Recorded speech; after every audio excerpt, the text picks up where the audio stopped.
तर कुणबी प्रमाणपत्रांसाठी राज्य सरकारकडून नवी समिती स्थापन करण्यात आलेली आहे। समिती छत्रपती संभाजीनगर विभागीय आयुक्त कार्यालयाच्या देखरेखीखाली कार्य करणार आहे। ही समिती प्रमाणपत्रांसाठी आवश्यक निकष, कागदपत्र आणि प्रक्रिया निश्चित जी आहे ती करणार आहे। समितीचा अहवाल राज्य सरकारकडे सादर केल्यानंतर त्याला मंजुरी दिली जाईल आणि त्यानंतर प्रमाणपत्र वितरणाला वेग येण्याची शक्यता आहे।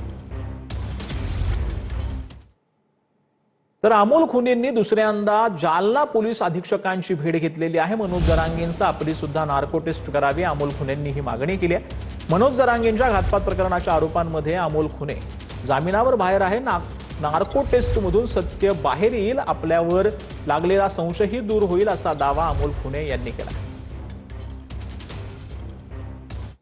टेस्टसाठी एसआयटीसाठी पण आपल्याला थोडं टाइम आहे। आपण बसणारच नगर नारायणाच्या गडावर बाबाच्या समाधीचं दर्शन घेऊन आपण तिथून ते पवित्र गड आहे आमचा मराठा समाज भरपूर, म्हणजे 18 पगड जात म्हणते त्या गडाला, तिथं आपण शपथ घेऊन बसणारच। कारण आपण तिथं शपथ घेतली की तिथं खोटं काय बोलायला जमत नाही, कारण ते नगद नारायण त्या गडावर शपथ घेऊन आपण बसणारच योग्य वेळेला। थोडा टाइम आहे, तुम्हाला मी वेळ आल्यावर सांगतो तेव्हा बसायचं ते।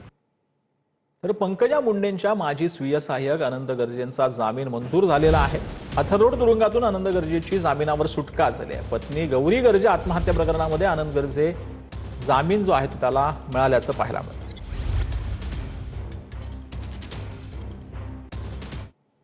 तर ठाकरेंच्या शिवसेनेचे आमदार सुनील प्रभूंची कॅन्सर रुग्णांच्या समस्यांबाबत विधानसभेमध्ये लक्षवेधी आहे।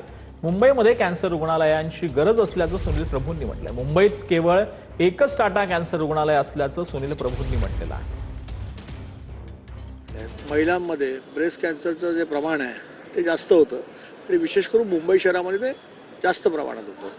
मी माननीय मंत्रिमंडळानं असं म्हटलं की याच्यावरती भविष्यात हा कॅन्सर होऊ नये म्हणून उपाययोजना म्हणून सरकारने काय योजना काढल्या आहेत। उपनगरात दोन्ही ठिकाणी म्हणजे अगदी मुलुंड, चेंबूर आणि इकडे बांद्र्यापासून दहिसरपर्यंत 2 कॅन्सरची मोठी रुग्णालयं या शहरामध्ये असणं आवश्यक आहे। कॅन्सर होऊ नये म्हणून एक लस केंद्र सरकारने मध्ये घोषणा केली होती की लस देण्यासंबंधी सरकार कधी निर्णय घेणार आहे आणि तो कधीपासून घेणार आहे।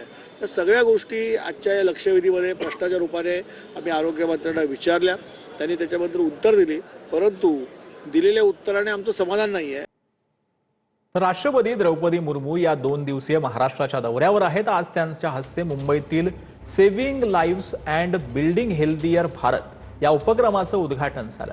या कार्यक्रमाला मुख्यमंत्री फडणवीस, राज्यपाल आचार्य देवव्रत यांच्यासह अनेक नेते उपस्थित होते। उद्या राष्ट्रपती शेगाव इथं राष्ट्रीय आयुर्वेद मेळाव्याला उपस्थित राहणार आहेत।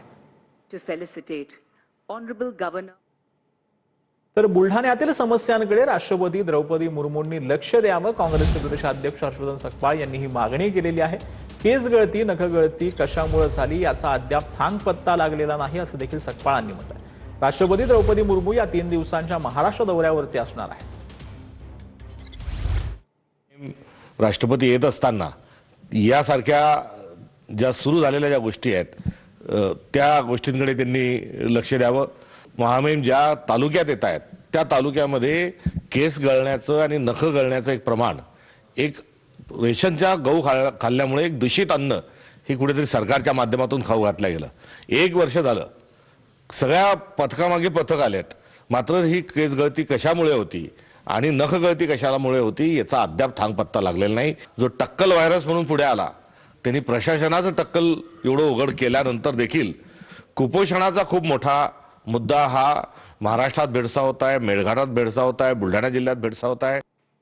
तर उल्हासनगर पालिका आयुक्त मनीषा आव्हाळेंकडून विकास कामांची पाहणी करण्यात आली। विकास कामं पाहून पालिका आयुक्तांनी डोक्याला हात मारलाय। पालिका आयुक्त मनीषा आव्हाळेंकडून विकास कामांबाबत नाराजी व्यक्त करण्यात आली।